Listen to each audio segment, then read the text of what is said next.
Oh my God, my shirt's bright. Ugh.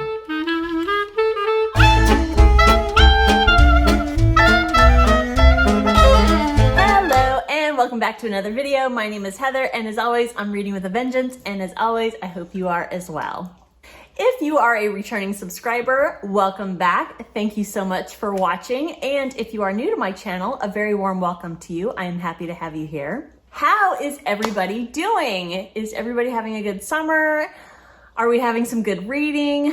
June was a decent reading month, and it's actually better than I thought it was. In fact, I wasn't sure that I was going to do a mid-month wrap-up, and then all of a sudden mid-month came around and I had some books to talk about.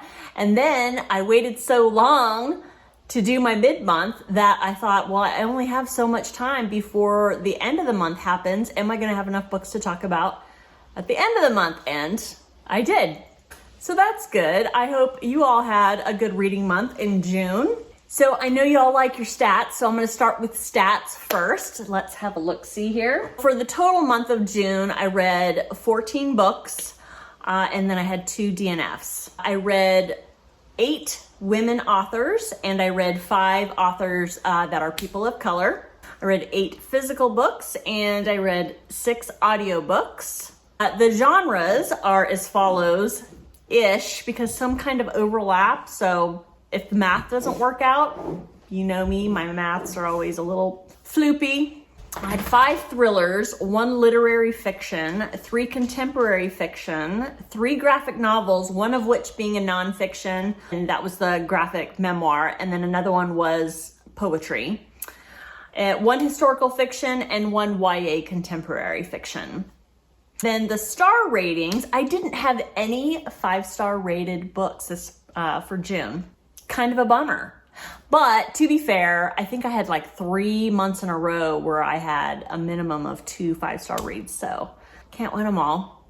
But I had 5 4-star ratings, 4 3.5-star ratings, and 5 3-star ratings. I had 0 2-star, 0 1-star, that's good, but I did have 2 DNFs. I believe I talked about both of them in my mid-month wrap-up, which I will link down below. And just to recap the books that I read for the first half of June, I read Blacktop Wasteland by S.A. Cosby, Finn by Stephen King, The Book of Form and Emptiness by Ruth Ozeki, My Sister the Serial Killer by Oyinkan Braithwaite, One Good Dog by Susan Wilson, Catherine of Aragon, The True Queen by Alison Weir, Cover Her Face by P.D. James, and Fun Home, a family tragicomic by Alison Bechdel. And then before I get into the books that I finished in the second half of June, let's do a check-in on how I did with my TBR. I don't think I've done a TBR video for every month, but I think I'm starting to. And the reason I don't do it every month is because I don't do really well with TBRs. I'm mostly a mood reader. And then on top of that, I don't TBR my audiobooks. My audiobooks are books that they have to meet like certain criteria. They have to be on my TBR, like my Goodreads TBR, and then they have to be available on my Libby app. So I have to be in the mood for it. So that changes every month. I never know what I'm going to get when it's time to listen to my next audiobook. So my last TBR video was a June TBR where I did a scavenger hunt for one of those books. I will link that video down below as well. But the other books that I set for my TBR were pretty easy because I had one for a readathon. I had another one for a reading challenge that I'm doing that I talked about in the other video. And I think I talked about the readathon also. Oh, and then there was a book. I had 1 book left from the Women's Prize for Fiction. So in my TBR video, the TBR that I set for myself, I actually did read all the books on my TBR. So yay me. Now on my TBR, 1, 2, 3, 4, 5, I feel like there was more. Did I only pick 5 books for my TBR? Well, that's kind of not a difficult challenge to meet, but I did read all 5. So 2 of them I talked about in my mid-month wrap-up, and that's The Book of Form of Emptiness and Catherine of Aragon. So let's get started with the books that I read the second half of June. All right, so the first book in the second half of June I read was Deacon King Kong by James McBride. This is a contemporary, no, I think this is actually a historical fiction-ish, and I think it meets the historical fiction genre because it takes place in the summer of 1969. So this book took me by surprise. I was looking forward to this book. The synopsis I found to be very intriguing. I liked it even more than I thought I would. It started off a little slow, but then it picked up, and once you got to know the characters, yes. So what's it about?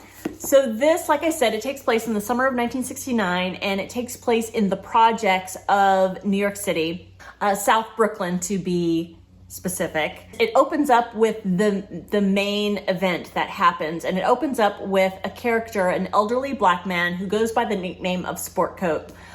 He walks up to a known drug dealer of the projects, walks up to him in the middle of the day with tons of witnesses, holds a gun up to his face and pulls a trigger.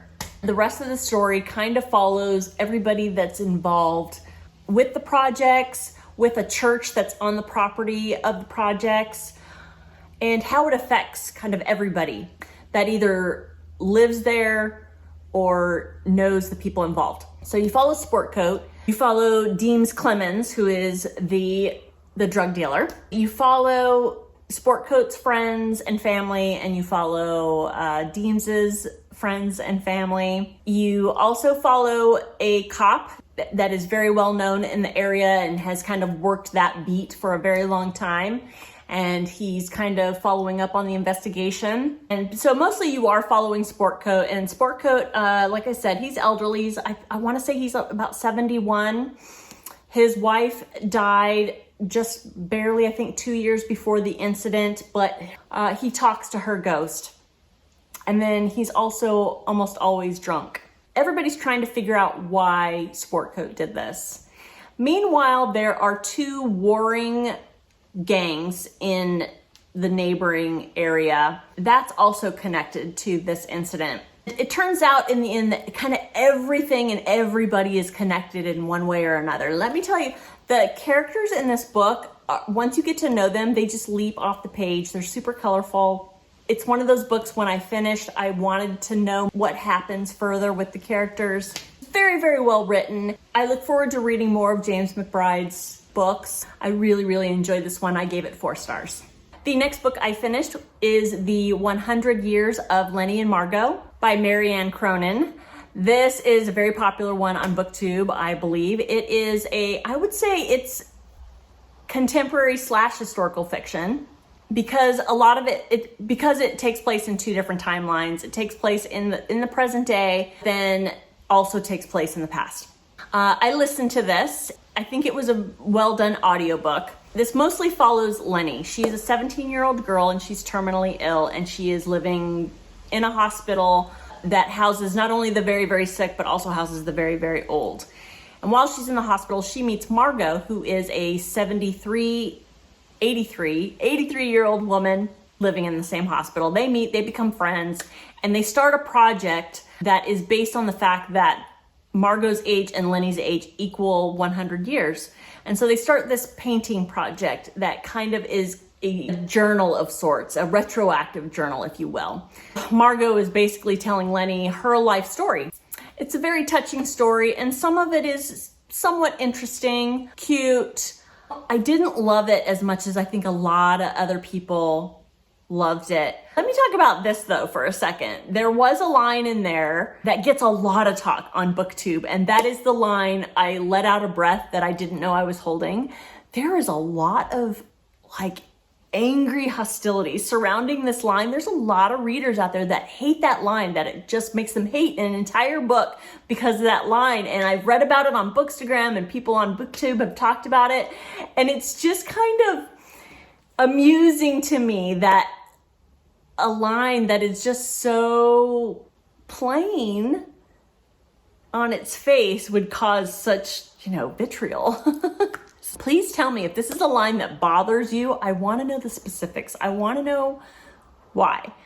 It's never bothered me before, but after hearing everybody talk about it and how much they hate it, now every time I either listen to it or read it on the page, it causes me pause. I think about it, and it only irritates me in the fact that it takes me out of the story because I'm thinking about how much so many people hate it. So, trigger alert, if you're triggered by that line, it's in this book. But yeah, I didn't mind it. It was an okay story. Would I recommend it? I think a lot of people would very much, and a lot of people do very much like it. And I think a lot of people who haven't read it yet would like it. I didn't find it as wonderful as so many people did.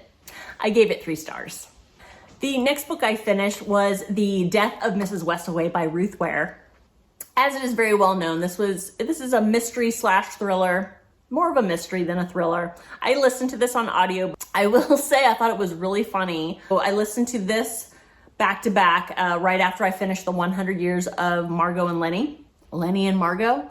A character in each book mentioned eating and enjoying egg and cress sandwiches. I think it's very British. I've never heard of it before, but I thought it was really funny that a character, one of the main characters in Lenny and Margot, enjoyed an egg and cress sandwich, and then it was also mentioned in The Death of Mrs Westaway. I just thought that was weird, especially back-to-back books. No, I noticed that stuff.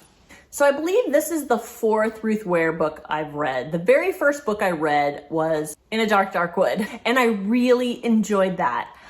I really liked it, and it made me really look forward to more of Ruth Ware's stuff.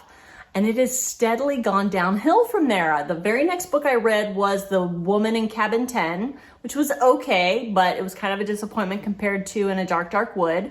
Then the next one I read was One by One, and that was even meh, it was okay. This one, The Death of Mrs Westaway, I would say I liked more than I liked One by One, but not as much as I liked The Woman in Cabin 10. Am I going to continue reading Ruth Ware's stuff? Probably, specifically because I have 2 physical copies of her books still on my shelf, so I will be reading both of those. The Death of Mrs Westaway, what is it about? This follows Harriet, who goes by the nickname of Hal. Why, I don't know. She is a young woman who is a tarot card reader. She is still dealing with the death of her mother. She is dealing with severe financial issues. One day she gets a letter from an attorney basically saying, you have been named in the will of a very wealthy woman. She believes that it's a case of mistaken identity, but she's in dire straits financially, not only not being able to make ends meet, but she had taken out a loan from a loan shark, and they're after her and they've threatened her. She decides to go and explore the circumstances a little bit more to see if she can basically get away with it. But she thinks that she's only going to be getting a couple of £1,000. This takes place in England. But when she gets there, she meets the rest of the Westaway family. They take her in. She is getting vibes from the housekeeper that her life is in danger. And it goes from there. I like the premise, obviously, or else I wouldn't have picked it up, but there was more than just one case of mistaken identity, and the plot kind of got convoluted in there as far as who was who and who was related to who, and I can't get specific because of spoilers. It might have had something to do with the fact that I was listening to it and there were times where my mind wandered, which sometimes happens. So there were times where I was like, wait, I thought so-and-so was related to so-and-so, and so there were times where I was a little bit confused. Convoluted is a word I would kind of use for what happened and why Hal was brought into this situation. It cleaned up at the end, but it wasn't very satisfying. Have I given up on Ruth Ware? I haven't. Like I said, I have The Lying Game and I have Turn of the Key on my shelf, and I will be reading those. If you guys have any thoughts as far as what your favorite Ruth Ware was, if you've read most of them, I would love to hear about it. But I haven't given up on Ruth Ware. Why not? I don't know, but I gave this one 3 stars. The next book I finished towards the end of the month of June is The Plot by Jean Hanff Korelitz. So this book I read for the reading challenge that I'm doing. It's a year-long reading challenge hosted by Chantel of Chantel Reads All Day. And she's got a different prompt each month of the year. And the prompt for June was read a book with a book on the cover. So it's kind of got a giant book on the cover. Follows Jacob, and Jacob is a writer, and he has had one best-selling book, but then he's kind of having a hard time following it up. He had kind of his 15 minutes of fame, and now he's kind of considered a has-been in the literary world. He is teaching kind of a writer's program, and he's really not going anywhere. But while he's teaching, he meets one of his students who says, I have a sure thing as far as the plot.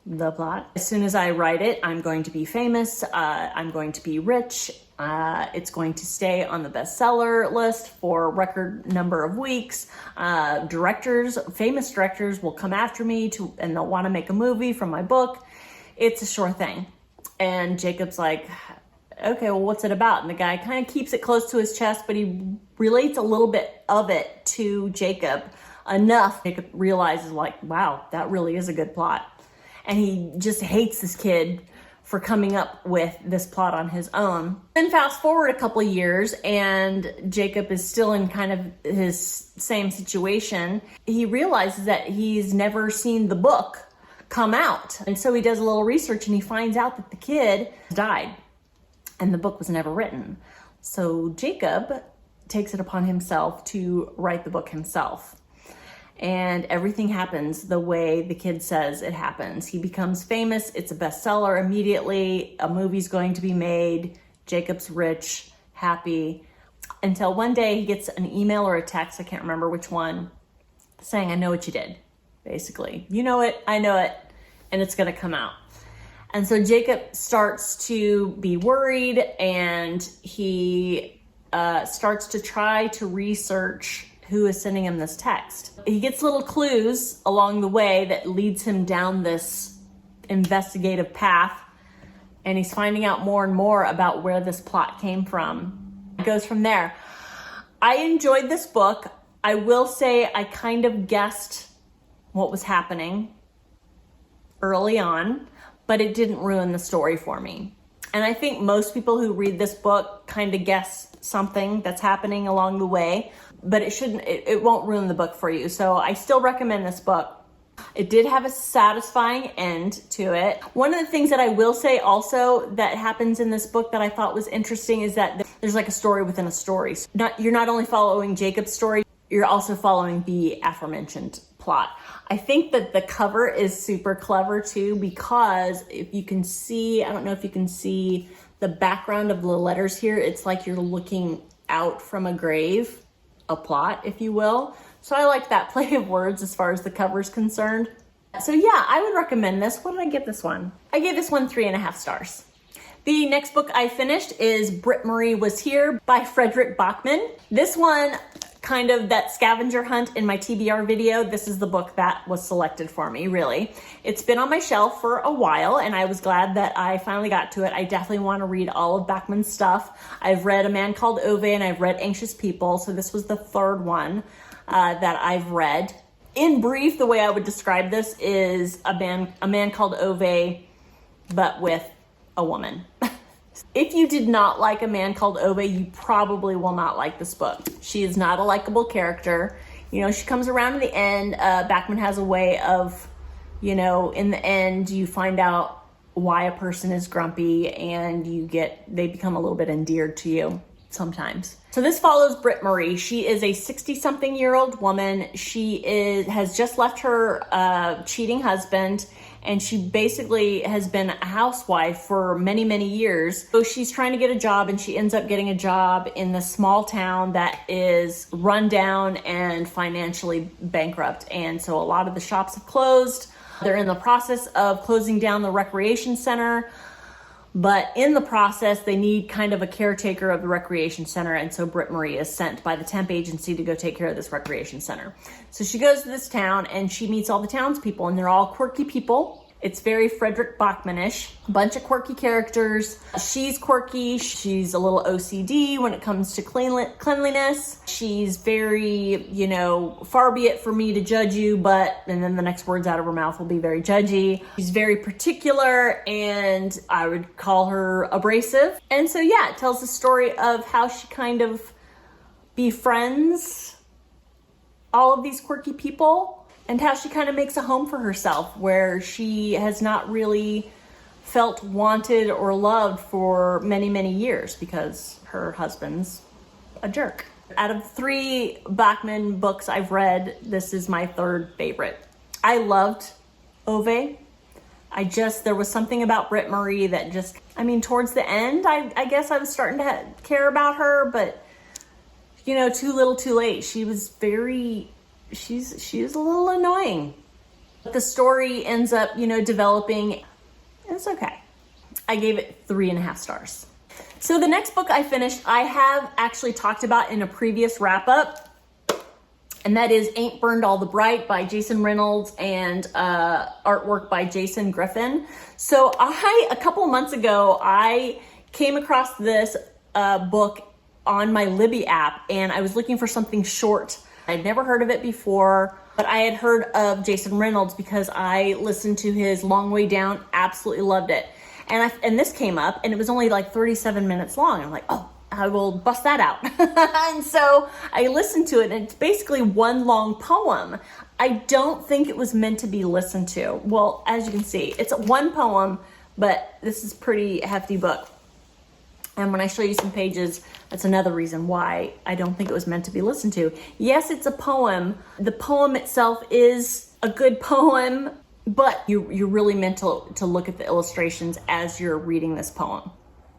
So when I saw this on the counter at the library the last time I was there, I picked it up because just listening to the poem, it just didn't grab me, and I ended up giving it only 2 stars.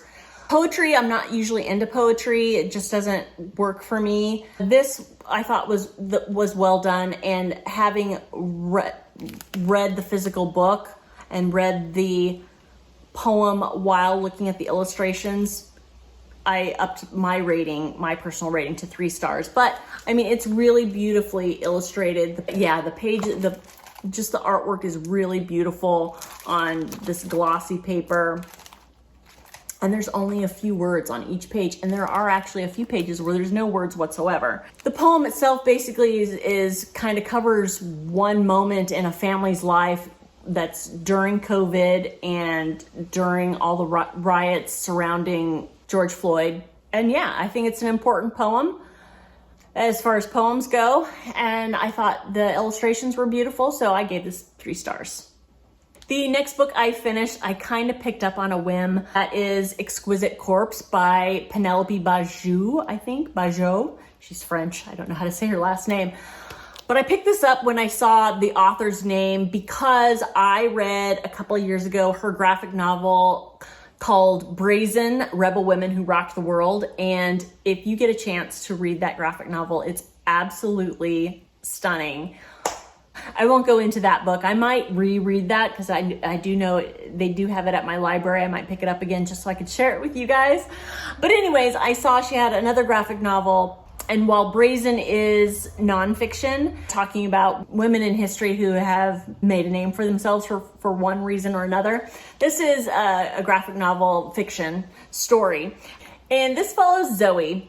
And Zoe is kind of going nowhere in her life, and she's not very much of an intellectual. That's why she doesn't recognize this world famous author when she meets him, and she meets him under kind of cute circumstances, and they develop a friendship and they develop a romance.